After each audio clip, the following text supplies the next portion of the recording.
Maio 14, 1 Samuel 15, verso 1 a 16, verso 23.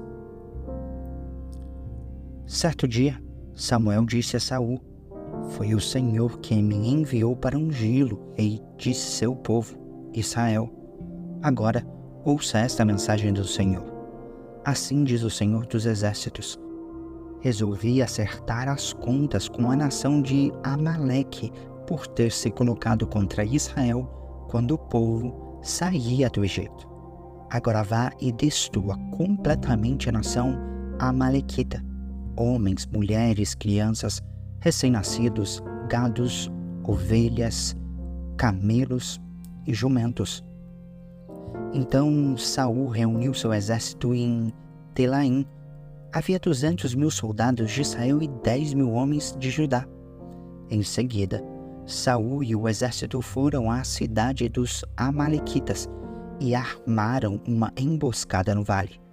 Saul mandou este aviso aos queneus: afastem-se de onde vivem os amalequitas, para que não morram com eles, pois vocês demonstraram bondade a todos os israelitas quando eles saíram do Egito.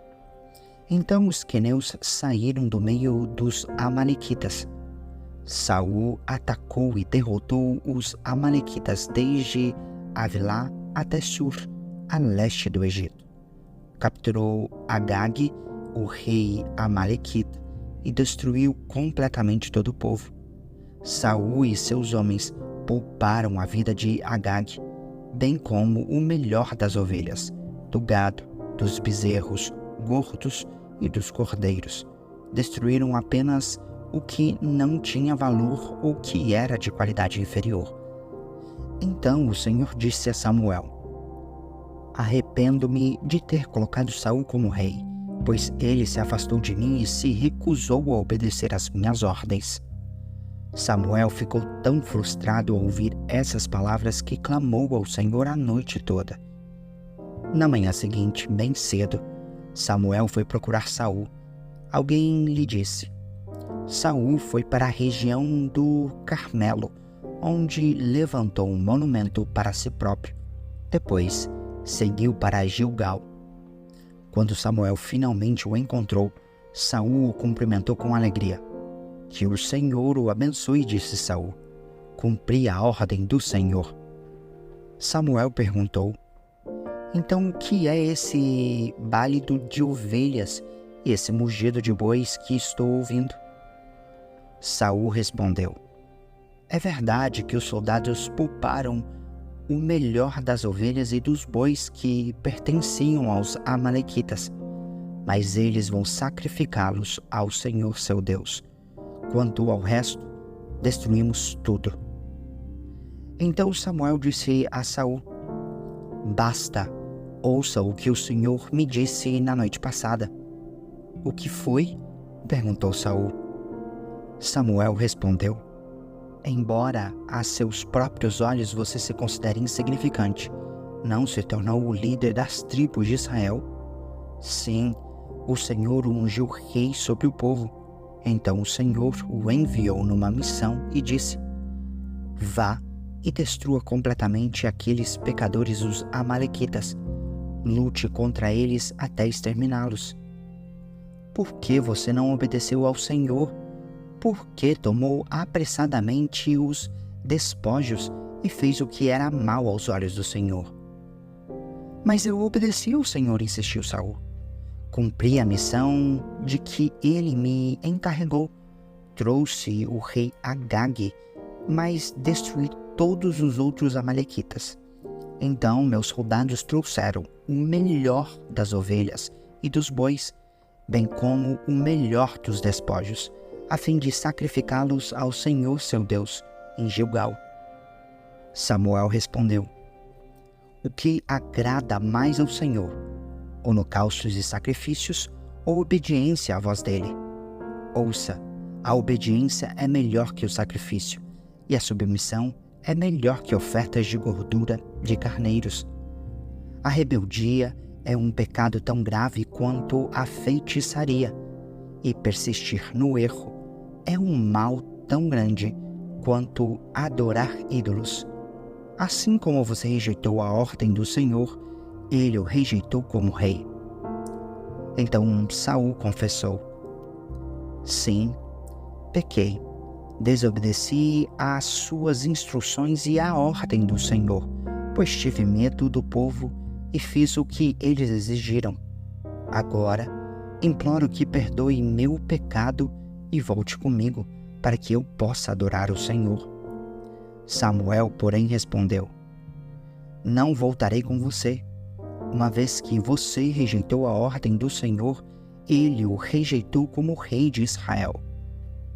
Quando Samuel se virou para ir embora, Saul tentou detê-lo segurando a barra de seu manto, que se rasgou. Então Samuel lhe disse: hoje o Senhor rasgou de você o reino de Israel e o entregou a outro, alguém melhor que você. E aquele que é a glória de Israel não mente nem se arrepende, pois não é o ser humano para se arrepender. Saul implorou novamente: sei que pequei, mas por favor, pelo menos honre-me diante das autoridades de meu povo e diante de Israel ao voltar comigo, para que eu possa adorar ao Senhor, seu Deus. Por fim, Samuel concordou e voltou com ele, e Saul adorou o Senhor. Então Samuel disse: traga-me Agag, rei dos Amalequitas. Agag veio cheio de esperança, pois pensou: com certeza a ira deles já passou e eu fui poupado.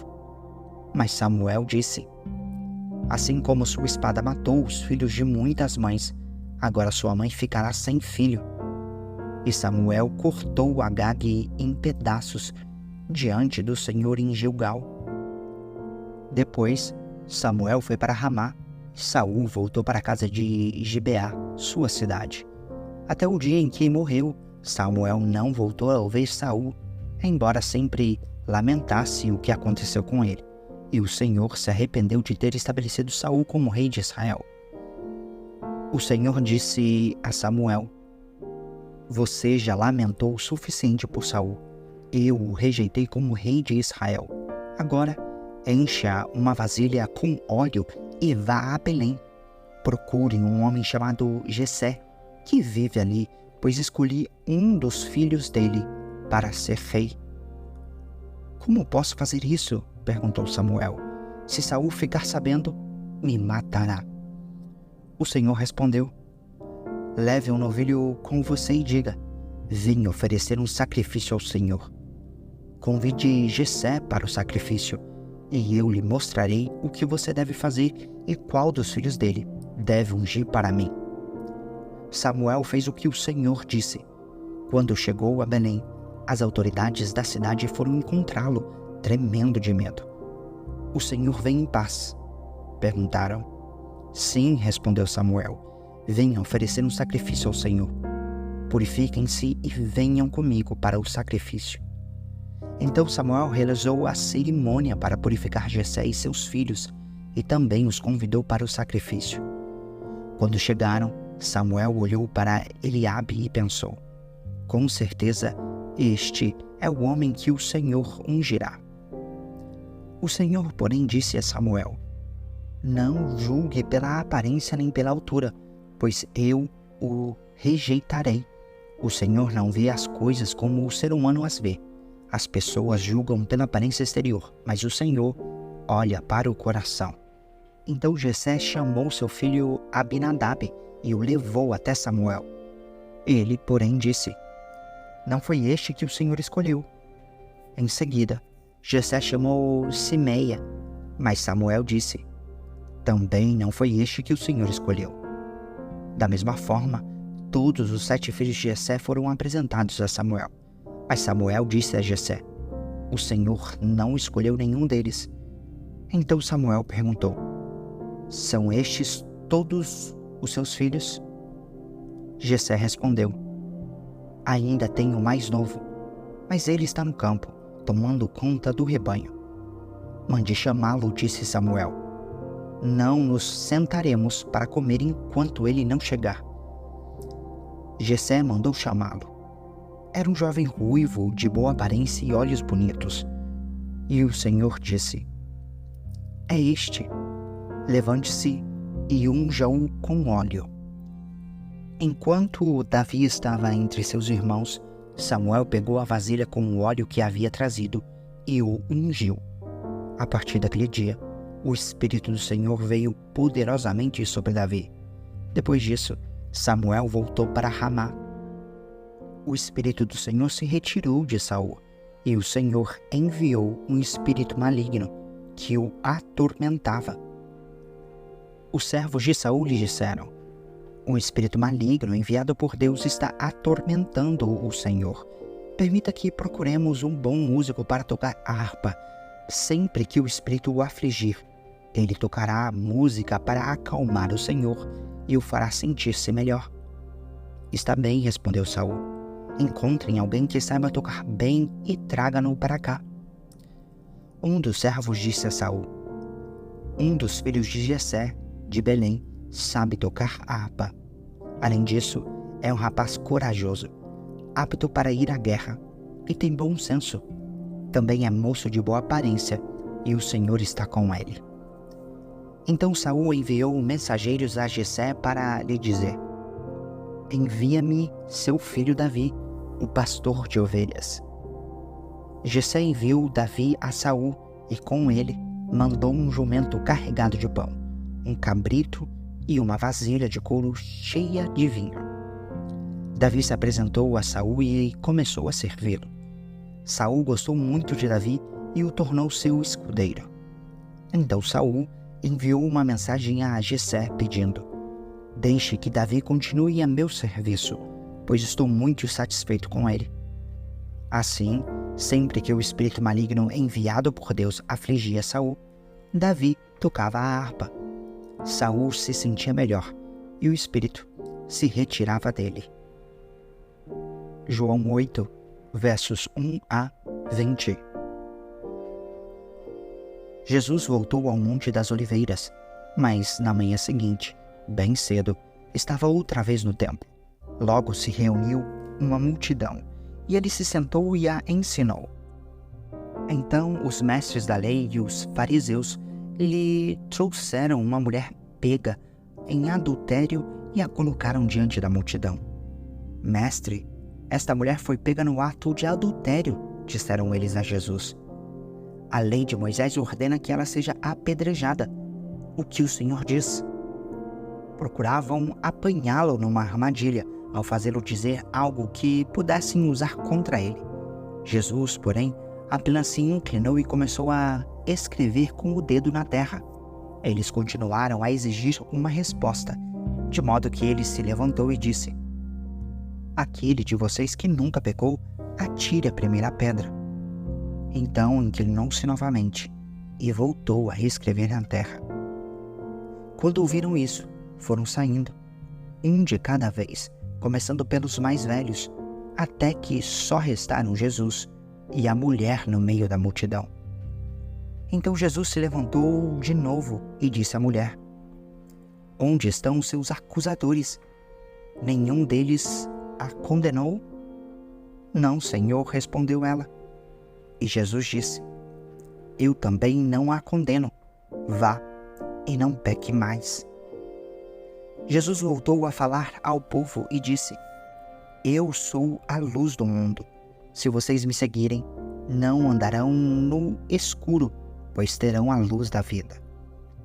Os fariseus disseram: Você fez essas declarações a respeito de si mesmo. Seu testemunho não é válido. Jesus respondeu: Meu testemunho é válido, embora eu mesmo o dê, pois eu sei de onde vim e para onde vou, mas vocês não sabem de onde vim nem para onde vou. Vocês julgam por padrões humanos, mas eu não julgo ninguém. E, mesmo que eu fizesse, meu julgamento seria correto, pois não estou sozinho. O Pai que me enviou está comigo. A lei de vocês diz que, se duas pessoas concordarem sobre alguma coisa, seu testemunho é aceito como fato. Eu sou uma testemunha, e meu Pai, que me enviou, é a outra. Onde está seu pai? Perguntaram eles. Jesus respondeu: uma vez que vocês não sabem quem sou eu, não sabem quem é meu pai. Se vocês me conhecessem, também conheceriam meu pai. Jesus fez essas declarações enquanto ensinava na parte do templo onde eram colocadas as ofertas. No entanto, não foi preso, pois ainda não havia chegado sua hora. Salmos 110, versos 1 a 7. Salmo de Davi. O Senhor disse ao meu Senhor: sente-se no lugar de honra à minha direita, até que eu humilhe seus inimigos e os ponha debaixo de seus pés. O Senhor estenderá seu reino poderoso desde Sião. Você governará seus inimigos. Quando você for à guerra, seu povo servirá de livre vontade. Você está envolto em vestes santas, e sua força será renovada a cada dia, como o orvalho da manhã. O Senhor jurou e não voltará atrás. Você é sacerdote para sempre, segundo a ordem de Melquisedeque. O Senhor está à sua direita para protegê-lo. Esmagará muitos reis no dia de sua ira. Castigarás as nações e encherá suas terras de cadáveres. Esmagará cabeças por todo o mundo. Ele próprio, contudo, se refrescará em riachos ao longo do caminho. Ele será vitorioso. Provérbios 15, versos 8 a 10. Os sacrifícios dos perversos são detestáveis para o Senhor, mas ele tem prazer nas orações dos justos. Os caminhos dos perversos são detestáveis para o Senhor, mas ele ama aquele que busca a justiça. Quem abandona o caminho correto sofrerá disciplina severa. Quem odeia a repressão morrerá